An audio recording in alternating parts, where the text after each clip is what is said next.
on, fellow Hoogans? Horror Junkies 509?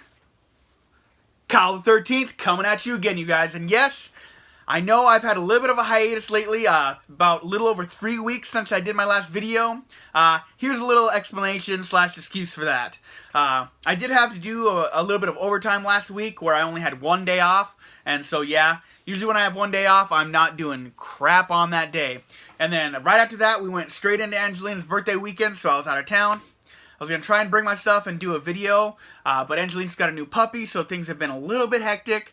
Whenever we get a new dog and it's in the puppy phase, I'm always like just zeroed in on it and I'm watching it. I don't want to pee or poop in the house or wherever we're at. So things are a little bit more stressful, so I don't usually do things. I'm not usually going out and, you know, just doing my thing. But now I'm comfortable with it again, you guys. Things are all good. That's my little update on me. Hopefully you guys will come back and check out my videos. I'm going to try and do a couple today. I got something in the mail on the way. Not going to make it here today, but I definitely think it's going to bring a new dimension to a certain aspect of my videos. So hopefully you guys will check that out when it gets here, and I'll try to make it a point to mentioning what it is at some point. So that's my spiel on that, you guys. But what's today? It's going to be the Junkie movie reviews brought to you by the letter X. And as you've heard from my last videos, I only have one movie brought to you that has the letter X. I really want more, but it is what it is. So let's go ahead and get into the review of 1981's X-Ray. And as you can see, it is also known as Hospital Massacre. I believe that's the original title, which I might like a little better. But for the sake of this review, it's X-Ray. Like I said, came out in 1981. This movie is directed by, let me just go ahead and butcher this, Bose Davidson. I do not recognize anything else that he has directed via horror. But if you guys know something, let me know. You know, I kind of dig this movie a little bit, so I would definitely watch another one of his movies. Getting to a familiar face, he's not the main star or anything, he doesn't have that big of a part, but John Van Ness. His character in this movie is Jack, but we will recognize him in Tourist Trap as Jerry. Jack and Jerry. I should probably look at the rest of this guy's filmography and see what other names he's. Maybe he's a Josh too, who knows. But yes, he is also in Tourist Trap. I believe that came out in 1979, I want to say. And he was the guy who owned the car. The best description I'm going to give you. And he had a leather vest on, I believe. But to go ahead and get right into this, you guys, our main character is a lady named Susan Jeremy. But before I get ahead of myself, this all starts out in 1961. It's a Valentine's Day. There's two little kids playing with this little train, and this girl wants them to go faster and faster and faster, even though those little electric trains only go so fast.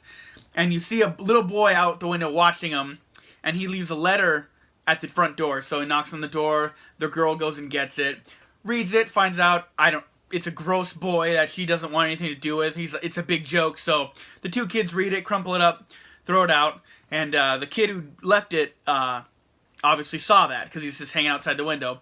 So the girl goes and she's like, I'm gonna go get a piece of cake because I guess everyone has cake on Valentine's Day, but whatever. So they make a really weird scene where this girl like slides out the knife like really slow, like walks towards the cake really slow, trying to really build suspense, and she's like gonna chop this cake in half with two hands. So it got really weirdly suspenseful there, even though we know exactly what's happening.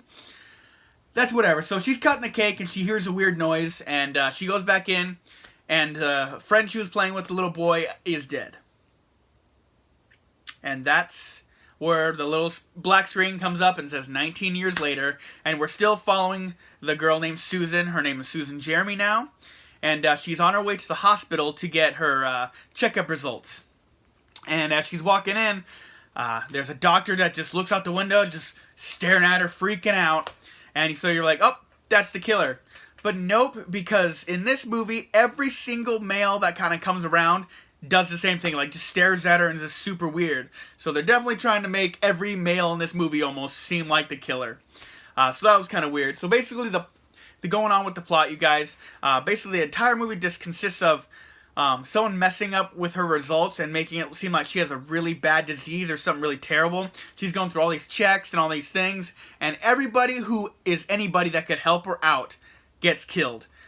So she's just going through all these, jumping through all these hoops trying to get out of the hospital, and they was like, no, you can't go anywhere, blah, blah, blah, we can't find your doctor. And so, basically, all in all, people are getting picked off one by one in the hospital, and this lady's just getting stuck there and getting more pissed as the movie goes on. That's as far as I'm going to really take the plot. I mean, it's not much of a plot, but it's a slasher plot, so what'd you expect? To go ahead and get into my likes and dislikes of this, my likes, it's in a hospital setting. I absolutely love it when they do horror movies in a hospital. I'll always love Halloween Part 2. That will always have a special place in my heart because of the hospital setting. There's another slasher movie called Visiting Hours, I believe, and I really love that one. Of course, there's more of them. And all the killings in this movie also take place 19 years later on Halloween of the day. So the 19 years later was on Halloween, and this one was on Halloween as well. So this, or not Halloween, but Valentine's Day. The 19 years before was on Valentine's Day, and then today, when the killings start taking place, is on Valentine's Day. So this could be a Valentine's Day movie. If you ever get tired of watching My Bloody Valentine on Valentine's Day, give X-Ray or The Hospital Massacre a shot. Other things I liked about this movie was, like I said earlier, that every male was depicted to be the killer by just doing creepy things whenever she walked by and just making everyone feel uneasy. Other things I liked, I mean, just like I said, the overall feel of this movie within the hospital. I love the atmosphere of the hospital. I just love the feeling that you get it. I feel like it's suspenseful at all good turns as far as, like, you know, the location goes. Before I bumble all over myself, I'm going to go ahead and go to my dislikes. There was a man playing an old lady in this movie. You could tell it was a dude just dressed up like an old lady, and that drives me crazy when they do that. I know they're low-budget slashers, but come on. Either get a girlier-looking man or get a damn old lady. So that's just one thing that pointed out to me. It just kind of took me out of the movie a little bit. There was a kill, and that I felt like needed more blood. The killer was using a little buzzsaw, just killing this person, just sawing him in half, and then there's a curtain in front of it, but you saw the shadow, and it was like a little syringe was spraying like little drops of blood on the curtain. I'm thinking like splat is I'm gonna see, but no, it's just little drops of blood all over the curtain, and that was it. So that was really kind of took me out of the movie because it's like, come on, like that's gonna be a big bloody mess. Next thing is the weird music choices. Like it really had a weird like Omen chanting music, which is really weird for a movie like this, I would think. Like, I felt like I was watching The Omen, and I was like, I know for a fact I wasn't. So, weird music choices. And definitely, one thing I want to say about this, it is a little slow. If you guys are looking for something balls out exciting, this is not going to be the one for you. So that is my list of likes and dislikes. Yeah, a lot more dislikes, but, you know, a lot of things are forgivable because it is in a hospital setting for me. If you guys do want to know who the killer is, I don't reveal it until the end, so we'll get to that. So other things I want to talk about is the killer. The killer was, you know, just like in the doctor scrubs, you know, had a little thing that covered his face, and then he had the little mask that they always wear. So I thought that was kind of cool, and he had the little, like, Kane Hodder breathing when he's Jason, has a like stuff like that. So I thought that was kind of out of place.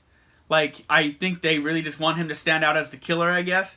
But I don't think that's where Kane Hodder got that. Definitely not. I think Kane Hodder's heavy breathing was his own thing, because Kane Hodder's the man. So, without much else to say about this movie, you guys, I'm going to go ahead and rate it. I'm going to go ahead and give this, out of 10 stars, I'm going to go ahead and give this a 6. Basically, carrying this to a 6 is the hospital setting, and just me loving the whole doctor thing. I mean, one thing they fail on, definitely, is, like, all the different things you could use in a hospital.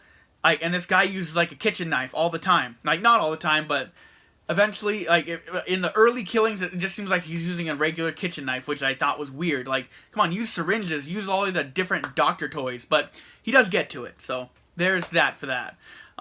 So, 6 out of 10 stars for me, you guys. I definitely recommend it to the slasher nut out there, but as a casual horror movie watcher, I wouldn't recommend it because it'll probably put you straight to sleep. And for the people that want to know who the killer is, if you don't want to know, go ahead and turn this video off, and I will see you guys next time. I hope you guys have a killer day. But for the people who want to know who the killer is, the killer is Harry also known as Harold from the beginning of the movie, the kid who left a letter and got very upset about getting his Valentine thrown away. So it is the little kid from the beginning, just all grown up, and he's a doctor now. So that is the killer from X-Ray. If you guys enjoyed this review, hit the like button. Definitely come and check me out on Instagram at HorrorJunkies509, you guys. When you don't see me here, you can always see me on Instagram. Always trying to post stuff out there. And like I said, you guys, I'm sorry I was away for a little while. I hate doing that. I like to put one video out a week, and that's what I try to stick with. But that's going to do it, you guys. The next review is going to be brought to you by the letter Y. If you can guess what the one movie I have that is starts with the letter Y, I'll give you a shout out on that review. So if you guys want to leave some guesses in the comments, you can. If you don't want to, that's cool too. It doesn't matter, because I'm Horror Junkies 509, Kyle the 13th, signing out. Just until next time, you guys, and you already know it, I've been sentenced to life. I'm a horror lifer, you guys. So you guys have a killer day, and I'll see you guys next time.